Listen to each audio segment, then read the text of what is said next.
My name is Betto Herrera, and so let me tell you a little bit about myself, about my story. I think, as being an immigrant, I have been given this second chance opportunity already.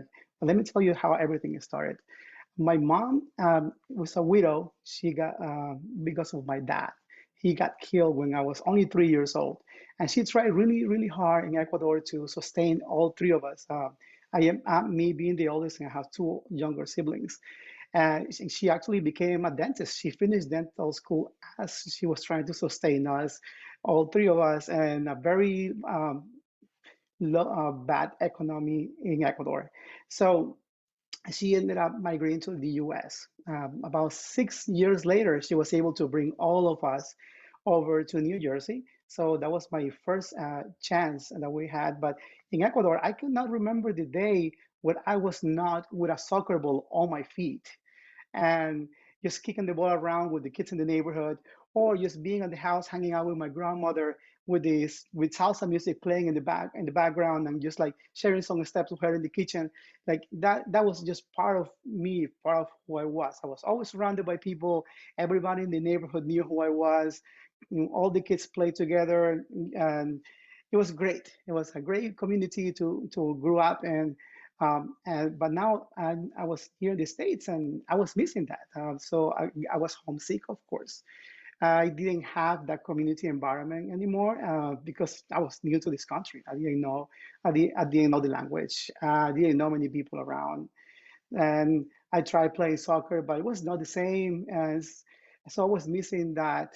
I was missing the music. Like in Ecuador, you could walk down the street and hear everybody playing different music from their windows, and you do that here, and they call the police on you right away. So that I was missing that too. So so that led me to join the Marines in 2000, and um, at first, it was a cultural shock, but then I started kind of like getting into that brotherhood of being in the military with your buddies. I got stationed here in North Carolina in the New River Air Station, which is located in Camp Lejeune in Jacksonville, North Carolina. And there they had an E Club. And at the E Club, they had like a Latin night. And eventually, I kind of like worked my way in there to start teaching dance again. So that was great. I was also invited to teach at the Jacksonville USO. So dancing and the music was part of my life again. I started playing soccer, and I was actually really good at soccer. And I got recruited for the base team. They actually asked me to try out for the Old Marine Corps team. And the Old Marine Corps team, in case you guys don't know, is that you are in the service and you play soccer, and that's part of your service. I was like, heck yeah, I want to do that. So everything was going great. And until then 9/11 happened, right? And of course, all plans changed, and people started deploying, and we started doing some extra training. And my unit, I got changed to another unit, what they call it a grunt unit. This is the Battalion 1/8, first, first Marine and 8th Marine Corps Division. So um, we were going to be part of the 26 MU, and that that MU, that not the Marine Corps Expeditionary Unit, was going to go into Afghanistan and Iraq. And so there was no official word, but we knew it was going to happen because of the type of training that we were doing. So between trainings, we get these things that are called 72s or 96s, which it stands for 72 hours off or 96 hours off for you to take a break from the training. So I will go see my family in New Jersey, and then I will come to Raleigh where I had met somebody and we were actually dancing together. So I was doing that. So we finished the last training and have come visit my significant other at the time to here in Raleigh. And so we party, we said our goodbyes, and I'm like driving back to the base, which is like about 2.5 hours away. It was in the middle of the night, about 4 o'clock in the morning, in this little town, like right about 20 minutes from Jacksonville. It's called Richlands, and I take this country road to kind of like a shortcut, and I fell asleep. My car just runs off the road, and I was going about 60 miles an hour, and I hit this concrete wall that was protecting people on this overpass that goes over this little creek. And I hit that wall at 60 miles an hour. My car spun out of the road, landing right next to the creek, like downhill, right next to the creek.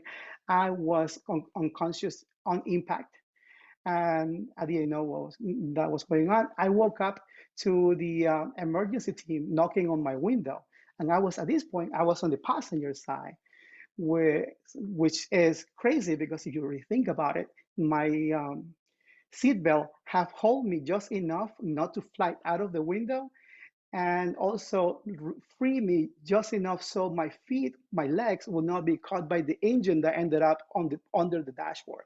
So, so I remember opening my eyes, seeing all the lights, and listening to salsa music. The music was playing still on the radio. So at first I was like, "Am I still in a club?" And then I started a little bit disoriented, and then I felt that my legs was wet. So I reached to my with my right hand to my leg, and then when I look at my hand, it was covered with blood. And so my femur have actually punctured outside of my leg, and the paramedics, they got me out, and I felt like jelly. I felt just like jello on top of them.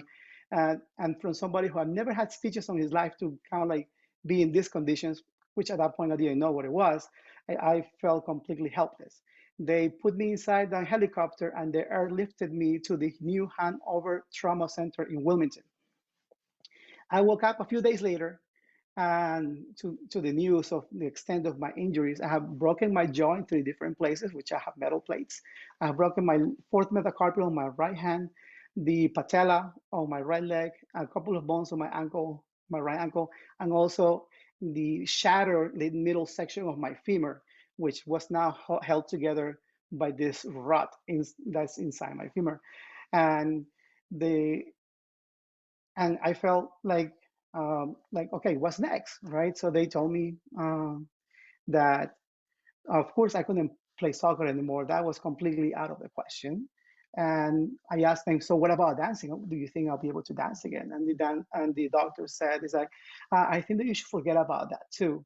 And at that point, I just felt like somebody just ripped my heart away because those two things were part of who I am, and it was all that I had lived for, right, through my life. That's like it's part of my personality, part of my culture.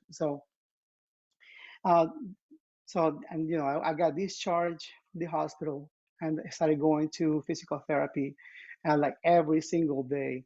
I ended up going to hydrotherapy, which is like just basically going to the pool and try to work those muscles, trying to regain control of that leg again because I had to basically learn how to walk again. They also told me that I will walk with a limp and that I will never get more than 60% back of the mobility on my joints on that right leg. So I started like doing the therapy. Then I graduated from like water therapy to land therapy, and we're still working on balance and strengthening and all that stuff. And so I had my mouth wire shot like almost 2 months, and I had a walker, that I would use to get around. And so sometimes I will feel bored. And since I was able to move all the therapy here to the Raleigh area to stay with my significant other so she could take care of me because on base nobody could. Um, I will go on the weekends. I will go to the salsa club with her and just watch.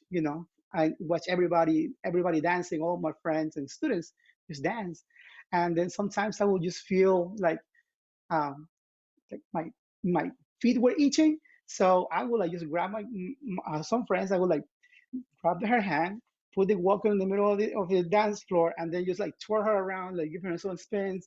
And of course, everybody looked at me like I was nuts. I was so crazy to do that. Somebody in my condition, but I didn't care. So I was like getting my dance fix. So as I am doing therapy and again, and there was a time that I had to evaluate my joints again. So they're trying to see how my flexibility is working, all the strength and all this stuff. And then they realized that I was already at 80% mobility again, and which was crazy. They only thought that I would get back to 60. Now I'm at 80. And so the therapist asked me, like, what are you doing? And I said, like, well, I am doing all of your exercises and stretchings. And then he said, like, no, no, what are you really doing? As I said, like, well, I'm dancing. And he said, well, keep doing that because it's working. So I continue doing that. And now I got 90% of that, of my getting my mobility back, which is awesome. So don't walk with a limp, which is great. But during this time, well, one of the things that kept me motivated is that I started to search more about the music. Since I couldn't really dance, I wanted to learn how to play like the drums, like the conga drums and the claves and all the percussive instruments. So during that, I started learning more about the history of the dances, the history of the moves and the rhythms and all this stuff. And that took me back to Africa and how all these movements, all these dances have such a rich history that persevere even through like the hardest of times. And it's just basically like history of survival. And that inspired me to continue doing that. And this is some of the things that I'm trying to promote with my dance companies, to tell those stories, share with people that knowledge, so they can also get inspired. And so, and one of the things that I really believe, is that when we learn more about history, we learn more about ourselves. Because as I was doing this research, I ended up realizing that I was not just searching all these things for the arts, of the purpose of the arts, but also I was searching to find out who I was. So thank you guys so much for listening.